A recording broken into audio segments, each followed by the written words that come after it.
Good evening, everyone. Welcome to Odisha CHSC classes. Today, we are going to remember one of the most important chapters of India's freedom struggle, August Kranti Divas, observed on 9th August in the memory of the Quit India movement of 1942. On 8th August 1942, all the All India Congress Committee passed the historic Quit India resolution at Bombay, and Mahatma Gandhi gave the powerful call of do or die. The very next day, on 9th August, several major national leaders were arrested, but the movement spread across the country like a mass uprising. So, in today's class or today's section, let us understand the background, causes, KIPS mission, important events, slogans, role of the people, and significance of the Quit India movement in a simple and exam oriented way. The Quit India movement, popularly known as the August Revolution, surprised everyone with its unusual intensity. Even Viceroy Lord Linlithgow described it as by far the most serious rebellion since 1857. Though the movement eventually collapsed, but not without demonstrating the determination of the mass to away with British rule.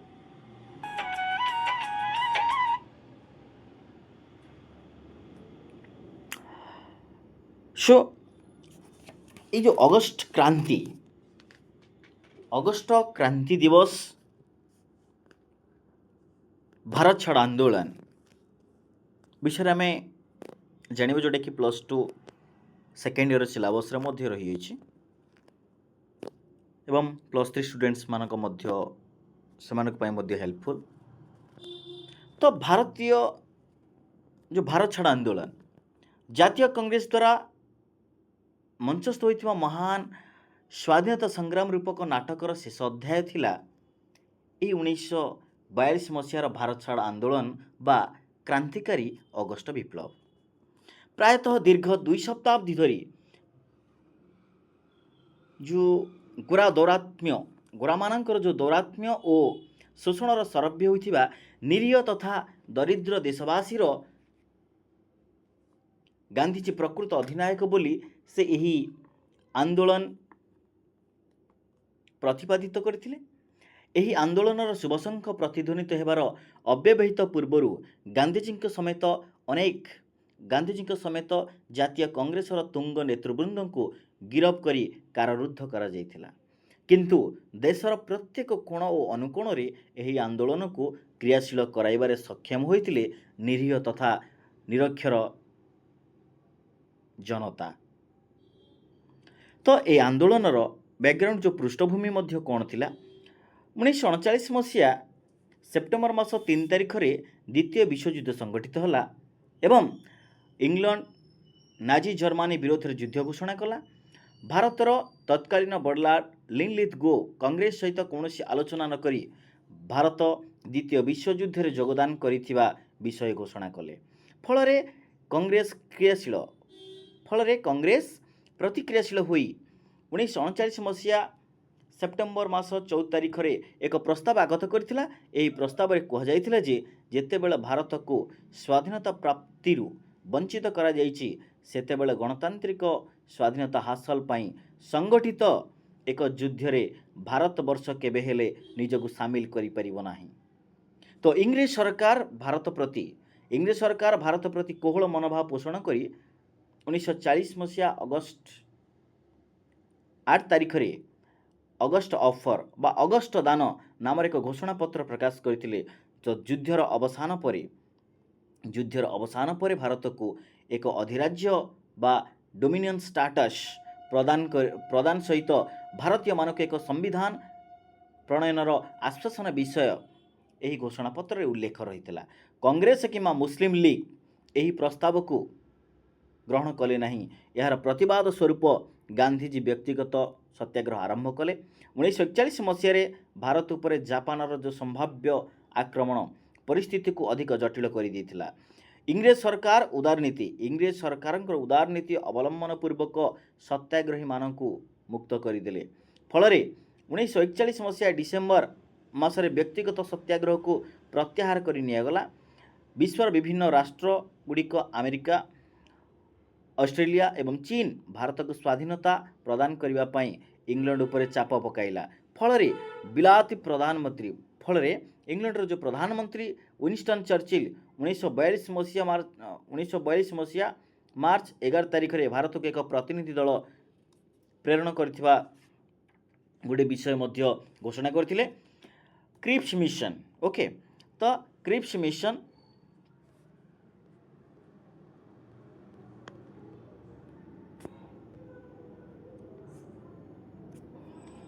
ତ ଚର୍ଚ୍ଚିଲଙ୍କ ମନ୍ତ୍ରିମଣ୍ଡଳର ସଭ୍ୟ sir ଷ୍ଟାଫୋର୍ଡ Cripps, sir ପେଥିକ୍ Lawrence ଏବଂ David ଆଲେକ୍ଜାଣ୍ଡାରଙ୍କୁ ନେଇ Cripps mission ଗଠିତ ହୋଇଥିଲା। 1942 March 23 ତାରିଖରେ ଏହି commission এই ଯେଉଁ ମିଶନ ଆସି ଦିଲ୍ଲୀରେ ପହଞ୍ଚିଥିଲେ। ଭାରତର ବଡ଼ଲାଟ ତଥା ବିଭିନ୍ନ ରାଜନୈତିକ ଦଳ ସହିତ ଆଲୋଚନା କଲା ପରେ କ୍ରିପ୍ସ ତାଙ୍କ ପ୍ରସ୍ତାବ ଉପସ୍ଥାପନ କରିଥିଲେ ଏବଂ ତାଙ୍କର ପ୍ରସ୍ତାବରେ ଉଲ୍ଲେଖ ଥିଲା ଯେ ଯୁଦ୍ଧର ଅବସାନ ପରେ ଭାରତକୁ ସ୍ୱାଧୀନତା ପ୍ରଦାନ କରାଯିବ। ଇଂରେଜ ଶାସିତ ପ୍ରଦେଶ ଏବଂ ଦେଶୀୟ ରାଜ୍ୟଗୁଡ଼ିକୁ ନେଇ ଏକ ରାଷ୍ଟ୍ରସଂଘ ଗଠିତ ହେବ। ଉକ୍ତ ରାଷ୍ଟ୍ରସଂଘ ପାଇଁ ଏକ ସମ୍ବିଧାନ ମଧ୍ୟ ପ୍ରଣୟନ କରାଯିବ ଏବଂ କୌଣସି ପ୍ରଦେଶ ବା ଦେଶୀୟ ରାଜ୍ୟ ଯଦି ଚାହିଁବେ ତେବେ ଏକ ସ୍ୱତନ୍ତ୍ର ସମ୍ବିଧାନ ପ୍ରଣୟନ କରିପାରିବେ।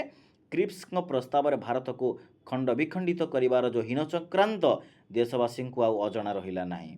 ତ ଗାନ୍ଧିଜୀ ଏହାକୁ ପରବର୍ତ୍ତୀ କୌଣସି ତାରିଖ ଉଲ୍ଲେଖ କରିବା ଆଦେଶପତ୍ର ବୋଲି କହିଥିଲେ। ଅତଏବ ତ କ୍ରିପ୍ସ ମିଶନ ଭାରତବାସୀଙ୍କର ଆଶା ଓ ଆକାଂକ୍ଷାକୁ ପୂରଣ କରିପାରିଲା ନାହିଁ। 1942 ମସିହା ଏପ୍ରିଲ ମାସ 11 ତାରିଖରେ ବିଲାତ ସରକାର କ୍ରିପ୍ସଙ୍କ ପ୍ରସ୍ତାବକୁ ପ୍ରତ୍ୟାହାର କରିଥିଲେ।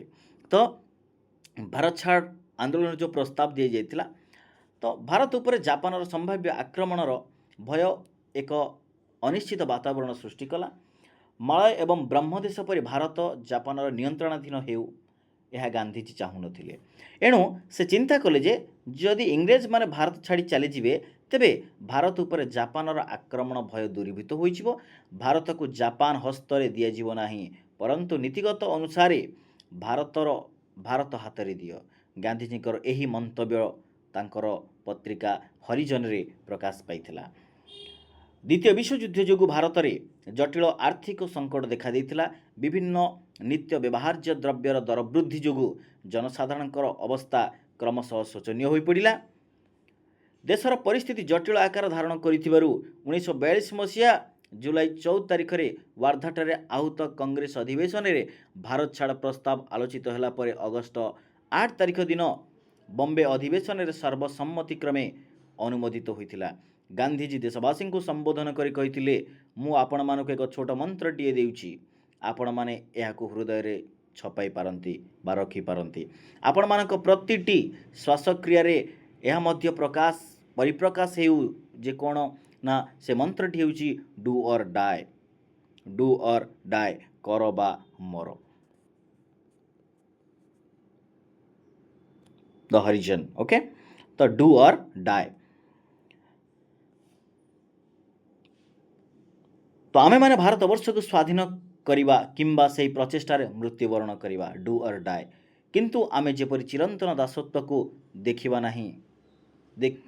ଦେଖିବା ପାଇଁ ନ ରୁହନ୍ତି।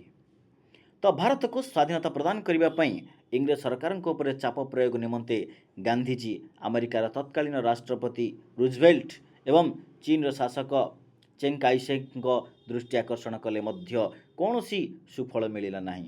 1942 ମସିହା ଅଗଷ୍ଟ 9 ତାରିଖରେ ଗାନ୍ଧିଜୀଙ୍କୁ ପୁନାର ଆଗା ଖାଁ ପ୍ରସାଦରେ ଏକ କଂଗ୍ରେସର ଅନ୍ୟ ବରିଷ୍ଠ ନେତୃବୃନ୍ଦ ଯଥା ପଣ୍ଡିତ ନେହେରୁ, ମୌଲାନା ଆବୁଲ କାଲାମ ଆଜାଦ, ଅରୁଣ ଆସାଫ ଅଲ୍ଲୀ, ଆଚାର୍ଯ୍ୟ କୃପାଳିନ, ଗୋବିନ୍ଦ ବଲ୍ଲଭ ପନ୍ଥ ଇତ୍ୟାଦିଙ୍କୁ ଅହମ୍ମଦନଗର ଦୁର୍ଗରେ ଅଟକ ରଖାଗଲା। କିନ୍ତୁ ଦେଶବାସୀଙ୍କ ଆନ୍ଦୋଳନରୁ କ୍ଷାନ୍ତ ରହିଲେ ନାହିଁ। ହରତାଳ, ଶୋଭାଯାତ୍ରା, ପ୍ରତିବାଦ ସଭା इत्यादि द्वारा समग्र देश प्रकम्पित होई उठिला। तो ये आंदोलन प्रसार और दमन जो होइतिला 1799 मसीहार जो फरासी विप्लव एवं 1917 मसीहार बोल्शेविक विप्लव परी 1942 मसीहार अगस्ट विप्लव थिला अन्याय अत्याचार एवं शोषण विरोध में संगठित एक जुगांतकारी विप्लव। यही आंदोलन जोगु सरकारी कल अचल होगा सहित इंग्रेज मानकर प्रति भय संपूर्ण दूरीभूत हो गला। सरकार कांग्रेस अनुष्ठान गुड़ी को बेआईन घोषणा करदे। उत्तेजित जनसाधारण रेलवे स्टेशन थाना सरकारी दफ्तर आदि ध्वंस करने सहित टेलीफोन एवं टेलीग्राफ संजोग को विच्छिन्न करदे। सातारा बंगाला बिहार उत्तर प्रदेश आदि अंचल मानकरे समांतराल सरकार गठन करागला। जयप्रकाश नारायण हजारीबाग जेल रु पलायन करी देशवासी को एकत्रित कराइथिले एवं तार फलस्वरूप इतला 1942 मसीहा अगस्टर जो अगस्ट क्रांतिकारी आंदोलन क्षणस्थायी होइथिले मध्य एहा थिला इंग्रेज सरकार विरोध में आयोजित सर्वश्रेष्ठ आंदोलन सर्वश्रेष्ठ गण आंदोलन मध्य कहि परिबा। एहा द्वारा देशवासी स्वदेश प्रेम प्रतिबिंबित होइथिला। इंग्रेज साम्राज्यवाद प्रति थिबा देशवासी भावना को सरकार बुझापी समर्थ हेले। भारत में आउ अधिक दिन शासन करने संभव पर नुहे बोली इंग्रेज सरकार हृदबोध हो पारिथिला। स्वाधीनता हासिल अव्यवहित पूर्व यह आंदोलन थिला सर्वशेष गण आंदोलन। प्रत्येक श्रेणीर जनसाधारण स्वतः प्रवृत्त भाव में आंदोलन में सामिल होते। तो भारत छाड़ आंदोलन पर भारत में इंग्रेज शासन अधिक दिन तिष्टि रहिबा संभव पर नुहे बोली इंग्रेज सरकार को अजणा रहिला नाही। तो बिलातर प्रधानमंत्री को बर्लाट लॉर्ड लिनलिथ लिखिथिबा एक पत्र यही आंदोलन व्यापकता संपर्क में सूचना प्रदान करे। तो 1857 मसीहार जो विद्रोह पर यह ही थिला सबुठारु भयावह विद्रोह व भयावह विप्लव। यही विप्लवर व्यापकता एवं भयावहता को सामरिक निरापत्ता दृष्टि आम विश्व दरबार रे ए पर्यंत गुप्त रखीचु। तो तापर जितेबेले आरंभ हो जाउची जितेबेले एई फलाफल जितेबेले आसीगला ना तो भारतीय स्तर में जितेबेले चलीथिला। तो भारत छाड़ आंदोलन बन्ही जितेबेले समग्र भारतवर्ष रे प्रज्वलित सेतेबेले ओडिशा हवा किपरि एथुरु मुक्त होई रही परिथांता ओडिशा मध्य परिलक्षित होइतिला आंदोलन रे एक बन्ही शिखा। ओके तो यही आंदोलन अद्यम उत्साह और उद्दीपना सहित भाग नहीं विभिन्न अनेक गणजात ओडिशा और ओडिशा प्रदेश ओडिशार नर नारी माने। ओके तो यहाँ ओडिशा जो आम कहीपर in response in Odisha quit India movement and its response in Odisha. तो यहाँ पार्ट 2 रे आम देखा। तो वर्तमान जहाँ देखिले तार किसी इंपोर्टाट पॉइंट्स कहीदी देखिए। तो छात्र छात्री आम जानवा दरकार जो अगस्ट 9 अगस्ट दिन को भारत इतिहास रे कहीं एत गुरुत्वपूर्ण यही दिन सहित क्यों ऐतिहासिक आंदोलन जड़ित वर्तमान डिस्कसन करदे आम कलापर आम जानिले जे वर्तमान जिते से क्वेश्चन पचारूँ कहूँ क्यों ऐतिहासिक आंदोलन जड़ित ताले आम एथुर सुनिश्चित जे भारत छाड़ आंदोलन। तो करबामर के आंदोलन समय ओके करबामर डू और डा यही ऐतिहासिक आह्वान किए देथिले महात्मा गांधी। एवं 1942 मसीहार भारत छाड़ आंदोलन भारतर स्वाधीनता संग्राम को किपरि एक नुआ दिग देइथिला। आज भिडियो आम क्रांति दिवस ओके क्रांति दिवस विषय जानुचे। तो क्रांति दिवस 9 अगस्ट दिन को क्रांति दिवस बा अगस्ट क्रांति दिवस भाव में स्मरण कराए। यह 1942 मसीहार भारत छाड़ आंदोलन सहित जड़ित। यह आंदोलन मुख्य उद्देश्य थिला भारत में ब्रिटिश शासनर तुरंत अवसान किभली भाव में ब्रिटिश माने भारत छाड़ी चली जातु। एबे जानिमा जे भारत छाड़ आंदोलन आवश्यकता कहीं पड़ा। तो 1939 मसीह द्वितीय विश्वयुद्ध आरंभ होला टिके पूर्व आम डिस्कसन कले। ब्रिटिश सरकार भारतीय नेता सहित यथार्थ परामर्श नक भारत को युद्ध में सामिल करदे। ତେଣୁ ଏହା ଭାରତୀୟ ଜାତୀୟତାବାଦୀ ନେତାମାନଙ୍କ ମଧ୍ୟରେ ଅସନ୍ତୋଷ ବଢ଼ାଇଲା। 1942 ମସିହାରେ ବ୍ରିଟିଶ ସରକାର କ୍ରିପ୍ସ ମିଶନକୁ ଭାରତ ପଠାଇଥିଲା, କିନ୍ତୁ କ୍ରିପ୍ସ ମିଶନର ପ୍ରସ୍ତାବ ଭାରତୀୟ ନେତାମାନଙ୍କୁ ସନ୍ତୁଷ୍ଟ କରିପାରିଲା ନାହିଁ। ଫଳରେ ବ୍ରିଟିଶ ଶାସନ ବିରୋଧରେ ଏକ ଶକ୍ତିଶାଳୀ ଆନ୍ଦୋଳନର ପରିସ୍ଥିତି ସୃଷ୍ଟି ହେଲା। ଇଏ ହେଲା କ୍ରିପ୍ସ ମିଶନ, ଭାରତର ସ୍ୱାଧୀନତା ପଥରେ ଏକ ଗୁରୁତ୍ୱପୂର୍ଣ୍ଣ ଅଧ୍ୟାୟ। ଭାରତ ଛାଡ଼ ପ୍ରସ୍ତାବ 8 ଅଗଷ୍ଟ 1942, ସ୍ଥାନ ବମ୍ବେ, ବର୍ତ୍ତମାନ ମୁମ୍ବାଇ। ଅଖିଳ ଭାରତୀୟ କଂଗ୍ରେସ କମିଟି ଭାରତ ଛାଡ଼ ପ୍ରସ୍ତାବ ଗ୍ରହଣ କଲା। ତ ମହାତ୍ମା ଗାନ୍ଧୀ ଭାରତୀୟମାନଙ୍କୁ ଏକ ଦୃଢ଼ ଆହ୍ୱାନ ଦେଲେ, କର ବା ମର, ଯେଉଁଟାକି ମହାତ୍ମା ଗାନ୍ଧୀଙ୍କ ଦ୍ୱାରା ଏଇଟା କୁହାଯାଇଥିଲା। ଓକେ, ଯେଉଁଟାକି ସେ କହିଥିଲେ କି ଏହାକୁ ହୃଦୟରେ ଛପାଇ ପାରନ୍ତି ଯେ ମୁଁ ଏକ ମନ୍ତ୍ରଟିଏ ଦେଉଛି, ଆମେ ଭାରତବର୍ଷକୁ ସ୍ୱାଧୀନ କରିବା କିମ୍ବା ସେହି ପ୍ରଚେଷ୍ଟାରେ ମୃତ୍ୟୁବରଣ କରିବା, କିନ୍ତୁ ଆମେ ଯେପରି ଚିରନ୍ତନ ଦାସତ୍ୱକୁ ଦେଖିବା ପାଇଁ ନ ରୁହନ୍ତି, ଅର୍ଥାତ୍ ସ୍ୱାଧୀନତା ପାଇଁ ଦୃଢ଼ ସଂକଳ୍ପ ସହିତ ଆନ୍ଦୋଳନ ଜାରି ରଖିବା। ଏ ହେଲା ହରିଜନ ପତ୍ରିକା। ଓକେ, ଇମ୍ପୋର୍ଟାଣ୍ଟ ପଏଣ୍ଟ ଯେଉଁ କୁହାଗଲା, ତ leader Mahatma Gandhi, slogan do or die, aim British withdrawal from India, ଯେଉଁ ବ୍ରିଟିଶ ଶାସନ ଭାରତର କିଭଳି ଭାବରେ ହଟିପାରିବ। ଓକେ, ତ 9 ଅଗଷ୍ଟର ଗୁରୁତ୍ୱ। ଭାରତ ଛାଡ଼ ପ୍ରସ୍ତାବ ପାରିତ ହେବା ପରେ ବ୍ରିଟିଶ ସରକାର ତୁରନ୍ତ କଂଗ୍ରେସର ପ୍ରମୁଖ ନେତାମାନଙ୍କୁ ଗିରଫ କରିଥିଲେ। ତ ମହାତ୍ମା ଗାନ୍ଧୀ, ଜବାହରଲାଲ ନେହେରୁ, ସର୍ଦ୍ଦାର ବଲ୍ଲଭଭାଇ ପଟେଲ ଓ ଅନ୍ୟାନ୍ୟ ନେତା ଗିରଫ ମଧ୍ୟ ହୋଇଥିଲେ, କିନ୍ତୁ ନେତାମାନଙ୍କୁ ଗିରଫ କରିବା ଦ୍ୱାରା ଆନ୍ଦୋଳନ ବନ୍ଦ ହୋଇନଥିଲା। ଛାତ୍ର, ଯୁବକ, ଶ୍ରମିକ, କୃଷକ ଓ ଜନସାଧାରଣମାନେ ଏହି ଆନ୍ଦୋଳନରେ ଯୋଗ ଦେଇଥିଲେ। ଏହି ଆନ୍ଦୋଳନ ଦେଶର ବିଭିନ୍ନ ଅଞ୍ଚଳକୁ ବ୍ୟାପିଗଲା। ତ ଅରୁଣ ଆସାଫ ଅଲି 9 ଅଗଷ୍ଟ 1942ରେ ବମ୍ବେରେ ଗୋୱାଲିଆ ଟ୍ୟାଙ୍କ ମଇଦାନରେ ଅରୁଣ ଆସାଫ ଅଲି କଂଗ୍ରେସ ପତାକା ଉତ୍ତୋଳନ କରିଥିଲେ। ଏହି ମଇଦାନ ପରେ ଅଗଷ୍ଟ କ୍ରାନ୍ତି ମଇଦାନ ନାମରେ ପରିଚିତ। ଏହି ମଇଦାନ, ଓକେ, ଅରୁଣ ଆସାଫ ଅଲି ଭାରତ ଛାଡ଼ ଆନ୍ଦୋଳନରେ ଜଣେ ପ୍ରମୁଖ ମହିଳା ପ୍ରତୀକ ଭାବରେ ପରିଚିତ ହେଲେ।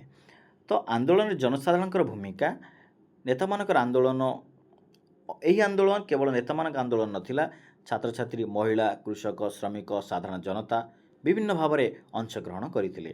ନେତାମାନେ ଜେଲରେ ଥିବା ସମୟରେ ମଧ୍ୟ ଅନେକ ସ୍ଥାନରେ ଆନ୍ଦୋଳନ ଜାରି ରହିଥିଲା। ଓଡ଼ିଶାରେ ଭାରତ ଛାଡ଼ ଆନ୍ଦୋଳନ, ଓକେ, ତାର ଆଉ କିଛି ଯେଉଁ ରେସ୍ପନ୍ସ ଗୁଡ଼ିକ ଆମେ ପାର୍ଟ 2ରେ ଆଣିବା। ତ ଏଠି ମୁଁ ଯେଉଁ ପଏଣ୍ଟ ଗୁଡ଼ିକ ରଖିଛି ତାକୁ କହିଦେଉଛି। ତ ଓଡ଼ିଶାରେ 1942ରେ ଭାରତ ଛାଡ଼ ଆନ୍ଦୋଳନର ପ୍ରଭାବ ପଡ଼ିଥିଲା। କଟକ, ତାଳଚେର ଓ ଅନ୍ୟାନ୍ୟ ଅଞ୍ଚଳର ଲୋକମାନେ ଆନ୍ଦୋଳନରେ ସାମିଲ ହୋଇଥିଲେ। ଛାତ୍ର ଓ ଯୁବକମାନେ ମଧ୍ୟ ଏଥିରେ ସକ୍ରିୟ ଭୂମିକା ନେଇଥିଲେ।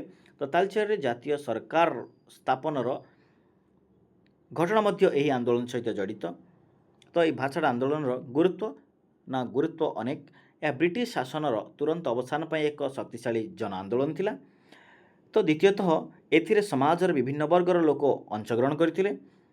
ନେତାମାନଙ୍କ ଗିରଫ ପରେ ମଧ୍ୟ ଆନ୍ଦୋଳନ ଜାରି ରହିଥିଲା। ଏହା ଭାରତୀୟମାନଙ୍କ ସ୍ୱାଧୀନତା ପାଇଁ ଦୃଢ଼ ଇଚ୍ଛାକୁ ପ୍ରକାଶ କରିଥିଲା।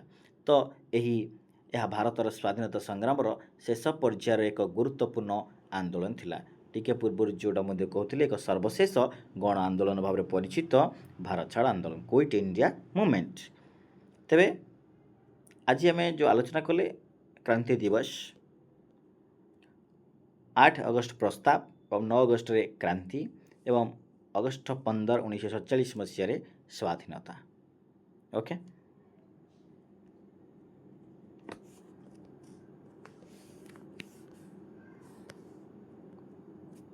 ତେବେ ପ୍ରିୟର ଛାତ୍ରଛାତ୍ରୀମାନେ, ଆପଣମାନେ ଯଦି ଓଡ଼ିଶା CHSE କ୍ଲାସେସ୍ ଯଦି ସବସ୍କ୍ରାଇବ୍ କରିନାହାନ୍ତି ତ ସବସ୍କ୍ରାଇବ୍ କରିଦିଅନ୍ତୁ, ଯାହାଦ୍ୱାରା କି ଏଭଳି ଭାବରେ ଶିକ୍ଷଣୀୟ ଭିଡ଼ିଓ ଗୁଡ଼ିକ ମଧ୍ୟ ଆପଣମାନେ ପାଇପାରିବେ। ଓକେ, ଥ୍ୟାଙ୍କ ୟୁ, ଏବଂ ପାର୍ଟ 2 ମଧ୍ୟ ଆଣିବା। ଓକେ, ଥ୍ୟାଙ୍କ ୟୁ, ଜୟ ହିନ୍ଦ।